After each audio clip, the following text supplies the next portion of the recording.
Good morning, ladies and gentlemen, and Motilal, Oswal team, thank you very much for giving me an opportunity to be here to take you through about the port development or the port sector.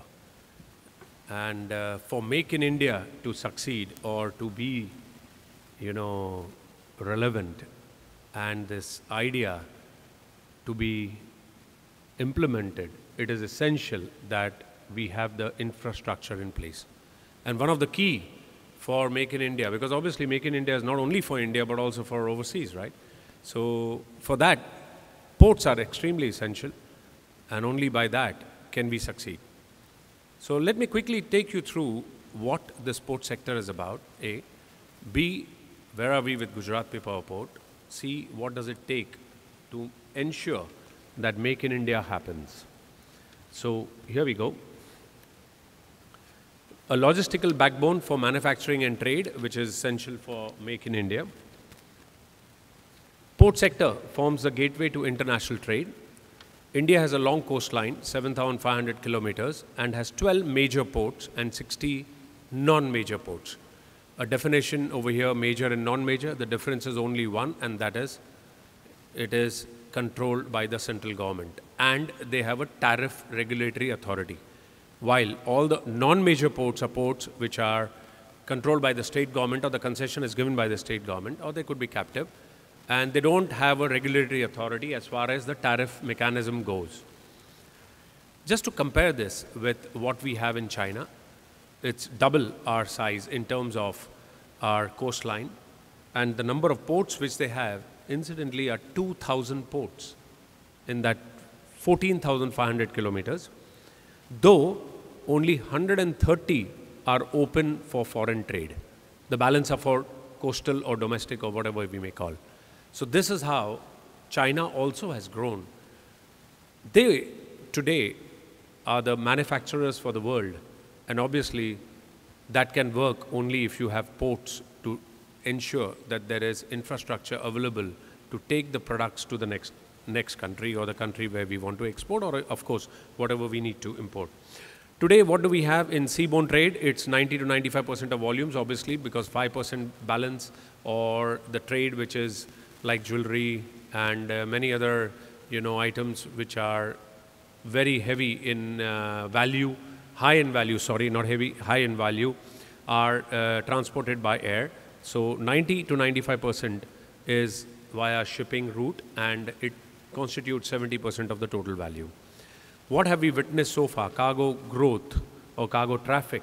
We have witnessed only 4% at major ports, CAGR, and 14% at non-major ports. So the non-major ports are growing faster than that of major ports. Obviously, because major ports, when they were built around the cities, or they are into cities which are very congested.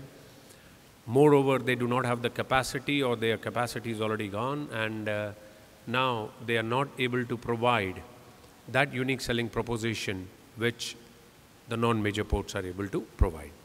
Exports, while grew at 21%, and imports grew at 25% CAGR over the last decade.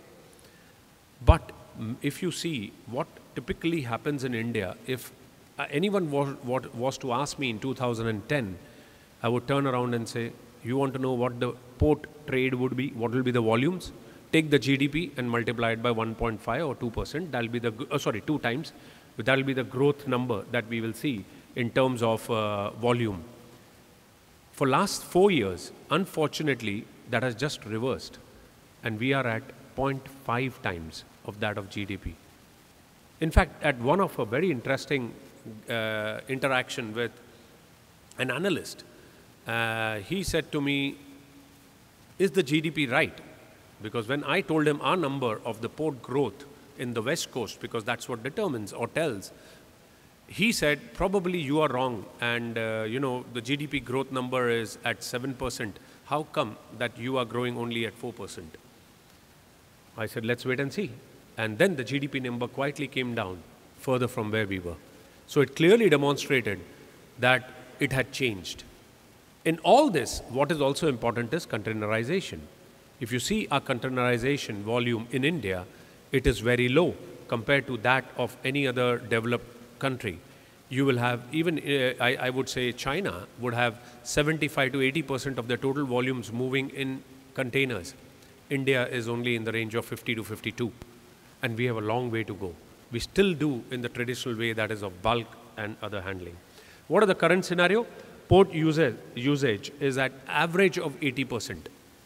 4 out of 12 major ports are at 100% and above utilization. A classic one is very close to us, Nhava Sheva. They are operating at almost 120%. Typically, ports shall actually come to a situation of crunch when they reach 75 to 80% of their capacity. Here they are operating at 110, 120. So we are really having a crunch situation as far as port capacity is concerned, and unfortunately it is concentrated only on 1 or 2 major ports. What is interesting in India is West Coast. West Coast handles 67% of the total volumes of India, specifically in containers. Why? There is only place where you can get a connectivity to the Northwest. All the rest is really impossible. If you hear what Dr. Ajay Dua said just few minutes ago, and then he was comparing that it takes 24 hours to maybe 24 days to reach from Delhi to Mumbai for connectivity on the port. Similarly, that was a condition prior. So that's why it's only the West Coast which has the connectivity and none other. It's not that East Coast does not. They do, but it's not that efficient. Going forward, growth is linked to increase in exempt trade and containerization levels. Cargo traffic is expected. Now, this is a study made by KPMG, and I'm just producing this. I have my own take on this. I will also share that with you. First of all, this was probably done prior to the elections which happened recently, and these are the numbers which I see, which actually tell me that the story will be different. And that is the reason we are here, which is Make in India. Otherwise, the story will be what we have or what they show, which is 6% CAGR going forward. In my opinion, this is a very low number. 2002 to 2010, we had a growth of anywhere in the range of 10 to 12%, and we were not doing anything different. We are doing something similar today, and the growth has come to 6%. If we're going to make it different, make in India, and do it differently, these numbers should at least be double. So that's my take. But I'm just sharing with you the views which I have got from a study made. So exempt trade is expected to grow at 7%, and growth driven by exempt trade containerization levels, as we talked about. In 2013, we are 14. Presently, we are in the range of 55%. I think this number will go up as soon as we get this right, which is Make in India. And all steps are being taken for getting this initiative right. So West Coast is supported by the Northwest of India and is expected to contribute. Today it's contributing 67%. Going forward, it will contribute even more. And this should happen only when the dedicated rate freight corridor is available. What are the factors? Now, going from the macro situation into the port industry, what are the key factors for the port to be efficient, port to be viable? I'm taking an example of Gujarat Pipavav port, as I've shown it on the map over there and in the slide. But I've taken also a general view and said, if the port has to succeed, it's very, very important it has a right concession and infrastructure. The government should make it easy and right for a concession to be given. Then only can we get the FDI in. Then only can we get the private players to come in and participate. The concession should be minimum of 30 to 50 years. I think 30 is also, not enough. I would say 50 years. And the Gujarat government recently has gone and changed that to make it 50 years. While when we got a concession, of course, the 30 was the number which was given as number of years. But now the government of Gujarat also has realized that 50 is the right number that we should have. What is also important is that the seaside and the portside infrastructure should be controlled by the private operator or the concessionaire. The reason for that is because they are the best suited to know what exactly is required by a shipping line or by the trade for the port to succeed. Typically, what we have seen is major ports go in for concessions. The waterfront is owned by the government still, And what they give as concession is a small piece of land and say, okay, now you can build a jetty over there, go put your equipment, you get a yard, and balance the government will still handle. I think that model needs to change. We should give it away to a private operator. Like in Gujarat Pipavav Port, we control our entire operations from the time we receive the ship from the high seas until the vessel is gone back into the high seas and the cargo is loaded either on the truck or the train. That entire activity is controlled by one body, and that's Gujarat Pipavav Port. That is why it will be only viable, otherwise not. The other point is availability of land. This is also extremely important for Make in India. Let us take it a bit over here on Make in India. This initiative is great.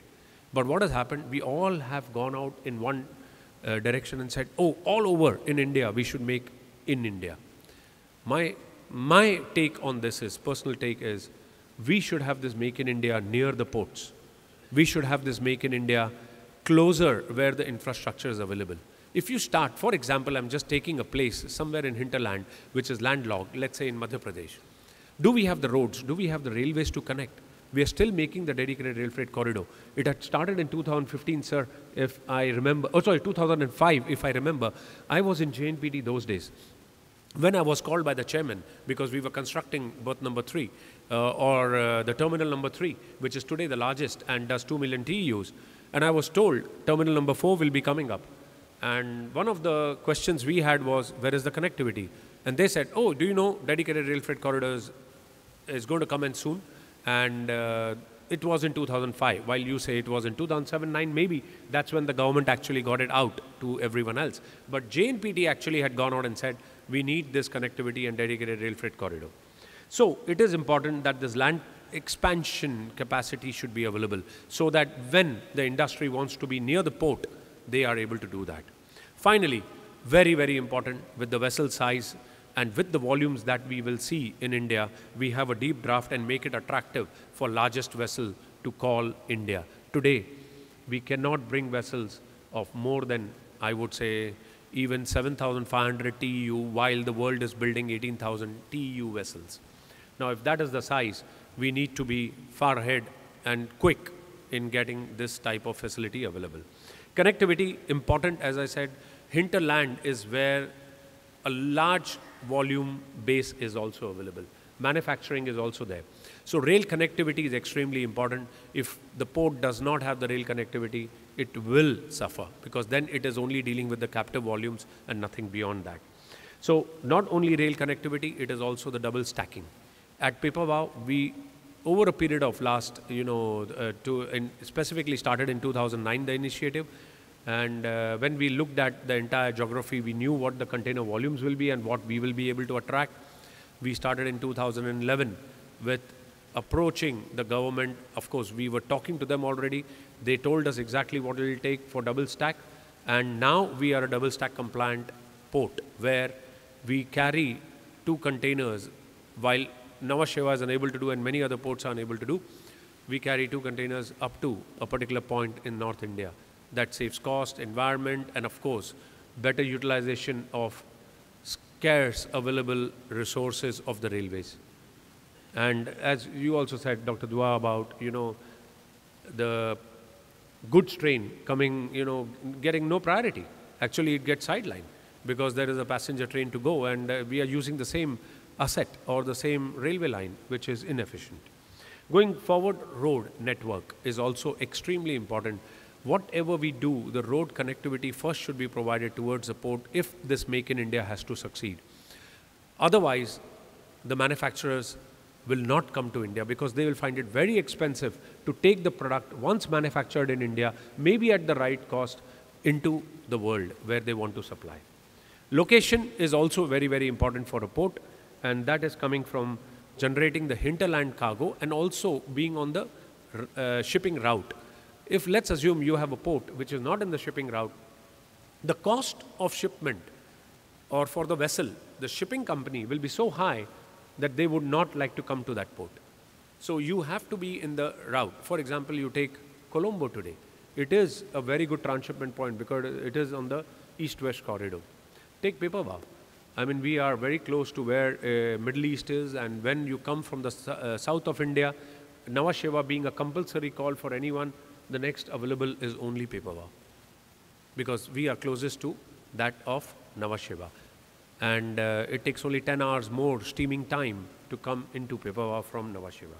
So concession and infrastructure connectivity and location is extremely important for any port viability to start with. But viability is not enough. What we need next is efficiency and improvement. Okay, there are ports which are, capable of offering similar services. There are competing ports. There will be competing ports.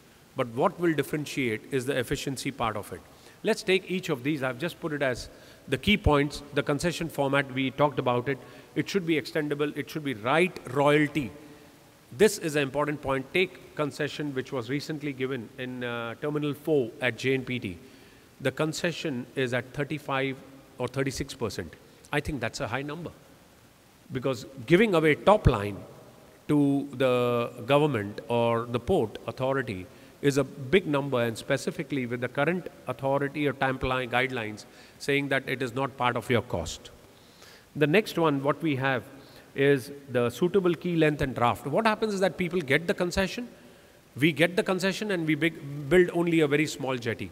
We should provide the right length because the vessels need that. It is not that today's vessel, let's assume, is maximum 300 meters. It doesn't mean that you make 320 and that's enough. One should look forward. That is, maybe over a period of time, this length would be longer because of the vessel sizes, which is needed.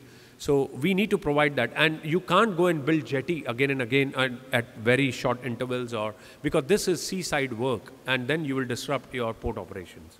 It should be flexible to the need of cargo, whether it's container, bulk, liquid, ro-ro, whatever the type is.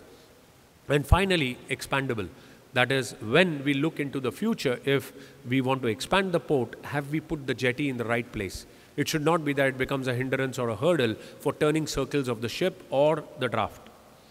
Then facility planning and efficient handling of the cargo. The layout of the port or the terminal itself is extremely important.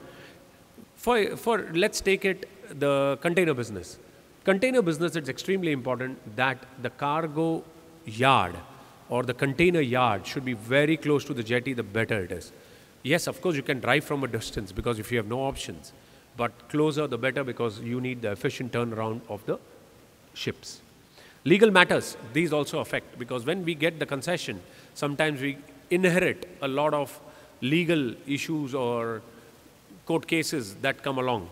For example, there are the land or the tariff or even the laws and environment clearances and what else. So legal matters also should be looked at and given a lot of focus. It is an important thing for a port to succeed.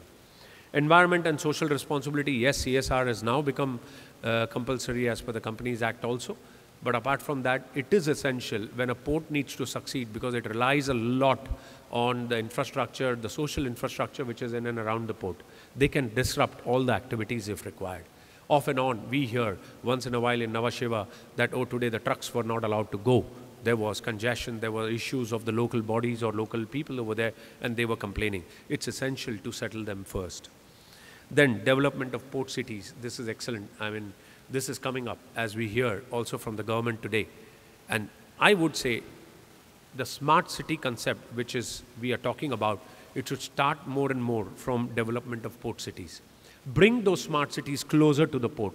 Bring those cities so that they start generating the necessary Make in India initiative immediately into implementation.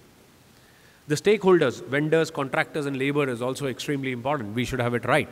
Otherwise, we will have, labor issues and, contract issues which keep coming up on and off. It is extremely important.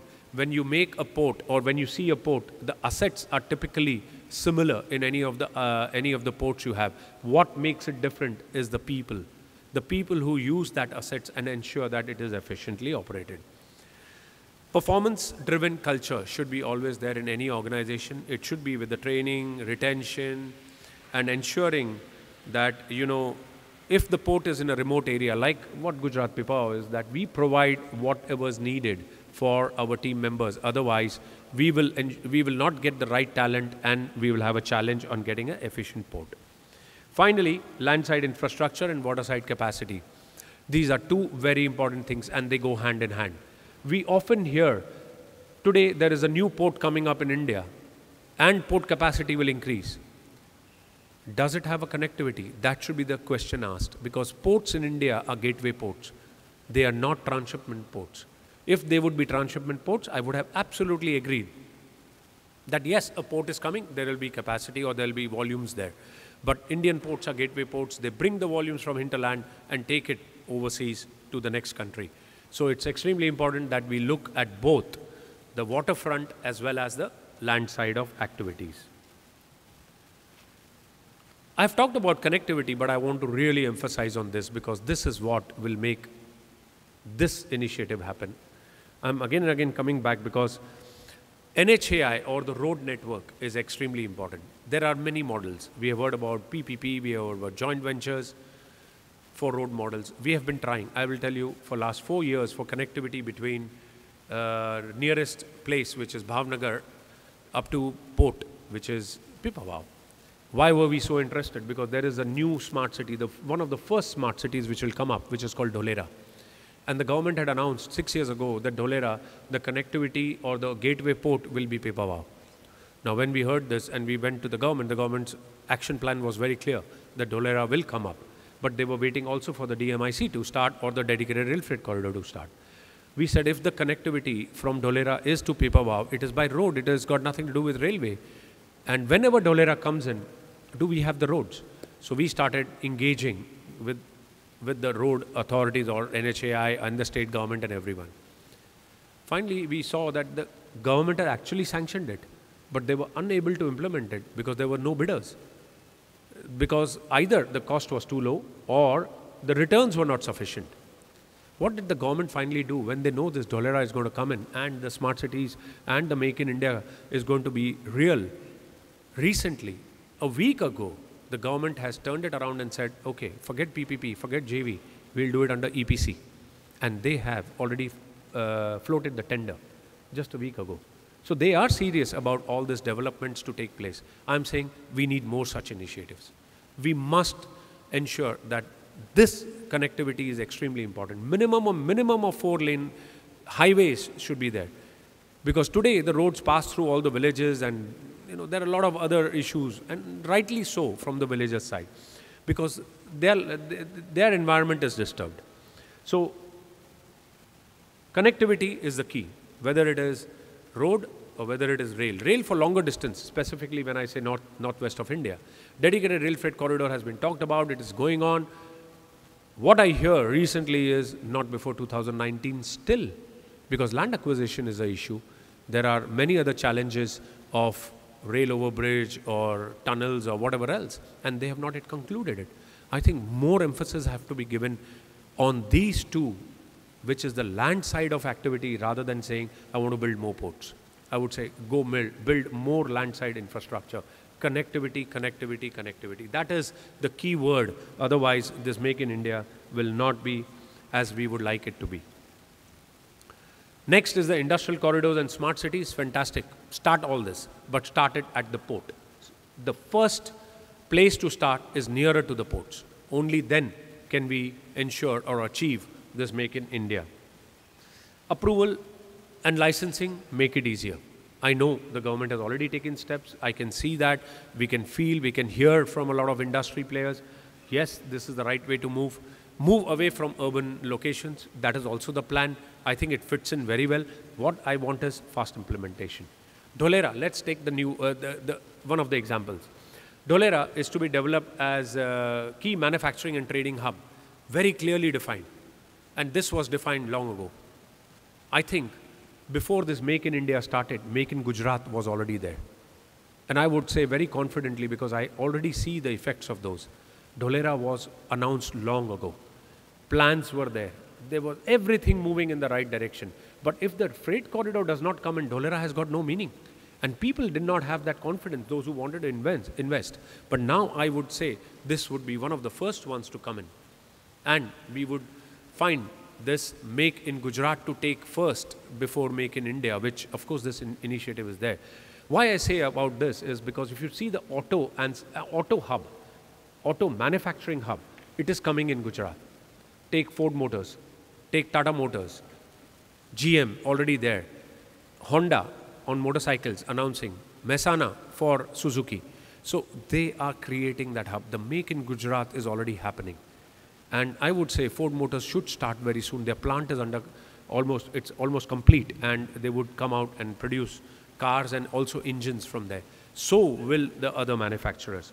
So it is extremely important that smart cities are promoted, and these cities are promoted closer to the ports to start with. What do we need from the government, I mean, to Make in India and for the ports? I would say this is specifically for the ports.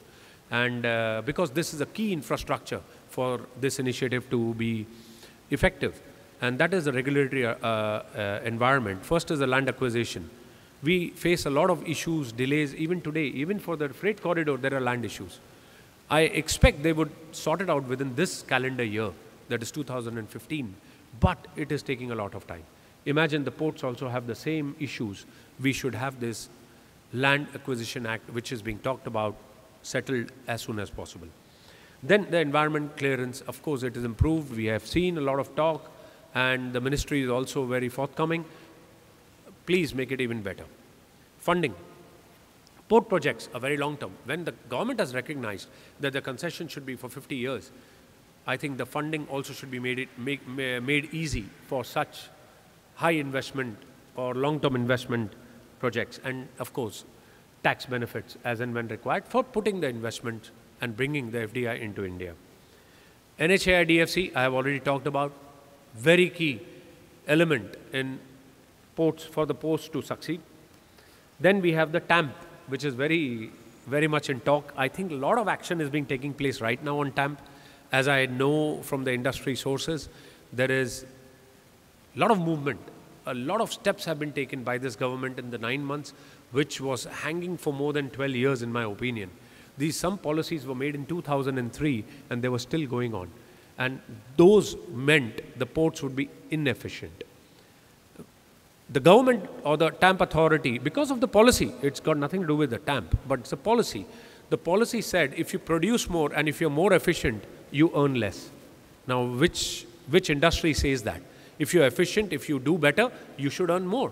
But it was just the reverse as far as TAMP is concerned. I hope this gets resolved in a very short term, which I expect should be 3 to 6 months. And if that is done, then it will be very good, because the new tariff mechanism says it is linked to the performance. And that is what it should be. Everything should be linked to performance. Cabotage. Make in India, then we will have somewhere like Gujarat, where we have the auto hub today. But Make in India is also for India supply. So are we making it easy for supplying within India? For making it supply within India, please remove the cabotage law. We have gone to the government and we have appealed to also the Ministry of Shipping. They are looking at it. The idea is if you have certain hubs, like Gujarat becomes, let's say, auto hub, then you need to supply, let's say, in south of India or east of India. They can take the route which is via the sea, which is cheaper, efficient, and it can be much cost effective. So why not look at promoting the coastal traffic which is there within India? And this will also mean the volumes today, for example, east of India, the volumes actually go to Colombo for transshipment. So what are we doing? We are actually transferring all our volumes to another country. We transfer it to, let's say, Jebel Ali from west coast, and from east coast we go to Colombo or Singapore. Stop all this. Ports like Pipavav can handle it. We can deliver a larger vessel easily, working similar or even better in terms of efficiency, like versus Colombo or Singapore or Jebel Ali. I know my numbers of crane productivity and efficiency. They are far higher than that of transshipment ports. So we can deliver that. We just need the law to change, which is on the coastal shipping. Then industrial parks and corridors. We talked about the smart cities. They should be given more focus, and we should develop more and more closer to the port and then extend it towards the hinterland. If we see what China did, China exactly did the same. They developed the coastal areas, they put the manufacturing there, but they actually took a long time to start going hinterland. And that's where they had challenges. I would say we should learn from that. We should start from the coastal side, but at the same time, start developing the hinterland immediately, because that will take a longer time. A quick run through of Pipavav history. And the Pipavav port came in 1998 with a 30-year concession. Port of Singapore was one of the partners then. APM Terminals, which is part of the Maersk group. We have around 70 terminals across in the world. Maersk is the largest shipping company in the world. And we bought the stake of 12.5% into the company in 2001. 2003, we started the first public-private partnership. And this public-private partnership was on railways. This is also the first company which has paid dividend and turned out into the profit. So first JV also on Indian Railways. Then we have APM Terminals in 2005 actually acquiring the entire stake from the erstwhile promoter and becoming the promoter. But it took us 1 year before we could get all the approvals from various bodies to get the concession in our name. Today the concession is in the name of APM Terminals. In November 2006, we started the development of a new jetty and a container yard, which was required as per the world standards. What we inherited was different, so we went in to develop even further. And 2009 project was complete. That is, we had the capacity. But then we came into a market when the world market actually slipped in terms of volumes and the business. And we were hit by all this crisis. And that is where our product was ready. But it didn't matter. We listed our company in 2010. We had a full year profit in 2011 and also the turnaround for Pipavav Rail Corporation. Then we had the approval for expansion in 2012. We are right now going under. We are actually embarking on expansion. We will increase our capacity from current 850,000 TEUs to 1.35 million TEUs. We'll be ready by first quarter 2016. Cranes have been ordered. Work has started at the site and the work is in progress. So we are developing the capacity or increasing the capacity as we see this Make in India is going to be there. Any which way, we will need the capacity because the ports, as you saw, 80% utilization and some of them even at 120%. Then Pipavav Rail Corporation, as I mentioned in September 13, gave a maiden dividend, first PPP to give a dividend in the rail company. And now in August 2014, we have been a debt-free company. We repaid all our loans. And once upon a time, we were under the CDR, but now we are debt-free. And the expansion we talked about is now kicked off and should be ready by 2016 first quarter. Liquid cargo is one of the other verticals that we have started or looked at, and the volumes have just started. The other initiative which we have is the RoRo, that is roll-on, roll-off, which is for the motor cars. Gujarat being the hub, we need to be participating in that. And we have partnered with NYK, who is now preparing the yard or the storage area for the cars. And we should see this up and running sometime in the last quarter, calendar this year, last quarter, for the cars to be exported out of Pipavav. Some quick numbers on container volumes of Pipavav. Today we are already 800,000, our capacity is 850,000. Bulk volumes pretty much the same because the capacity we are utilizing, we are at 90% of capacity utilization. Look at the rail volumes. That has been a unique selling proposition. We have one of the best, or I would say the best, connectivity on the west coast towards a northern hinterland. Train volumes, we can grow 100% from wherever we are today. We have that capacity on Pipavav Rail Corporation. Revenues, you can see we are almost at 680 crores. And EBITDA also has grown in direction along with the utilization of the asset. Today we are in the range of 57% and will continue to grow as we continue to sweat our assets. PAT also, it's a good story from 2009 where we were and where we are today, and today at 47% margin numbers. I'll leave you with the last point, which is very interesting, and it fits in exactly with what the theme of the sessions are today. And this is a quote from President and CEO of Siemens. He says, "Build up infrastructure and logistics and industry will come to India." It is too big a market to ignore. Of course, he's also saying from the consumption point, but also from the point of exports or feeding the world. So this is going to happen. It will, provided we get the infrastructure right. And in all, whether it is land side, whether it is seaside, whether it is all the regulations, once we get that right, we will be there. Ladies and gentlemen, thank you very much for your time. If there are any questions, and if I have the time, then I'm very willing to take it, please. Thank you, Mr. Tulsiani. I would like to invite members of the audience to raise their hands if you have any questions for Mr. Tulsiani. Can we have the mic?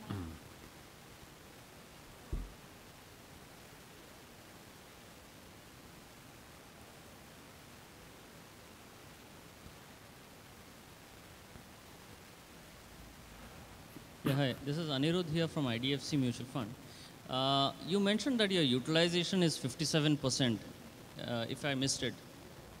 No, utilization for Gujarat Pipavav port is actually about 75 to 80%, in that range. My question is, this is on, because you have got a permission to expand your seashore by about 50% from the present seashore line of about 3 kilometers, if I'm not mistaken.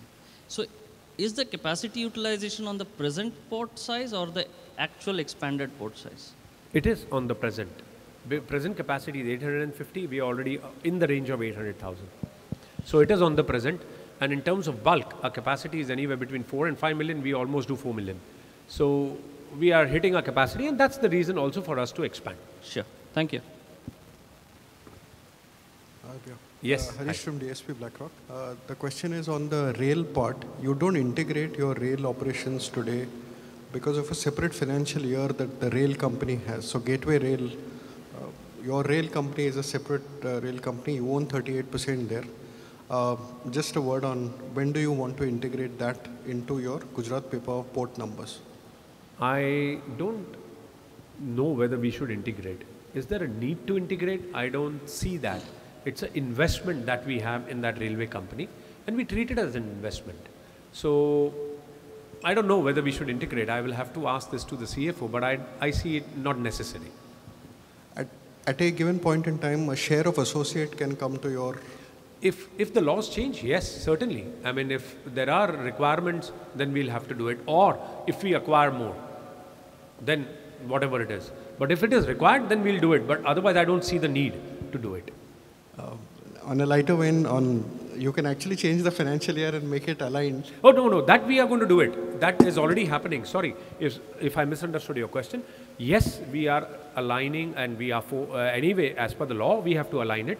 So now we will have a 15-month 15-month period for our financial books, and we will close in March. So from next year onwards, we will follow the April-March year. Sorry if that was the question. I misunderstood. Yeah. Any others? Just on the concession agreement, since you have talked about the fact that the government has recognized 50 years, does it give you the leeway to take it to, extend it from 30 years to 50 years automatically, or do you need to go through a process? You are right. The Gujarat government has now decided that all the port concessions should be 50 years. We have reached out to the government. We have, in fact, interacting with them. We are engaging with them to see how our concession can also be extended by another 20 years. Definitely, that's one of the key agenda items we have. Any others?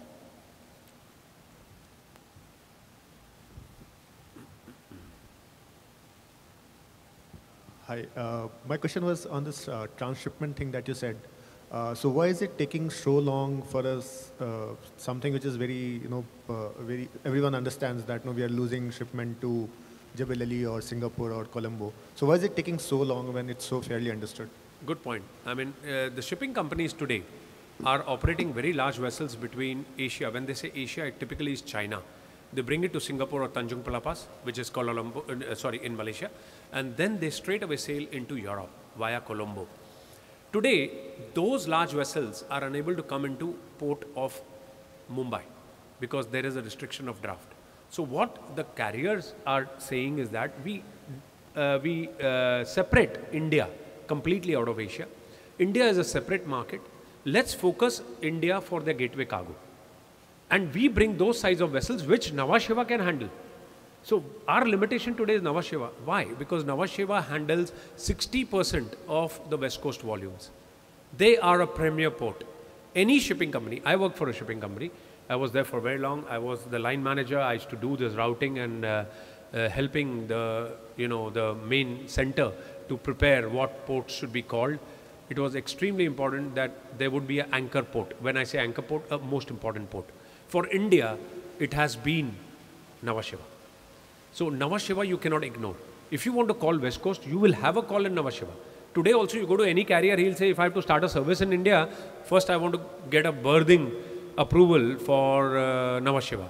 So you are getting like how we call in our industry, which is called Panamax. It is Panama Canal Max, Suez Max, Suez Canal Max. I have another theory which is Nhava Sheva Max. And that is what we are in India today. Though they have increased their draft, but only by 1 meter. And they are still not at the same levels as what Pipavav is. So if they can do it, then only the shipping lines will do. While shipping lines also turn around and say, you have a cabotage law. If that cabotage law goes, I can still look at India by bringing, let's say, Cochin, Goa, Mangalore volumes on the West Coast up to Pipavav, or even the East Coast to Tuticorin and Chennai. But today they have no option. They need to go down south. Why? The cost of carrying on an Indian flag is much higher than what they can do for international trade for the same container. Is that all?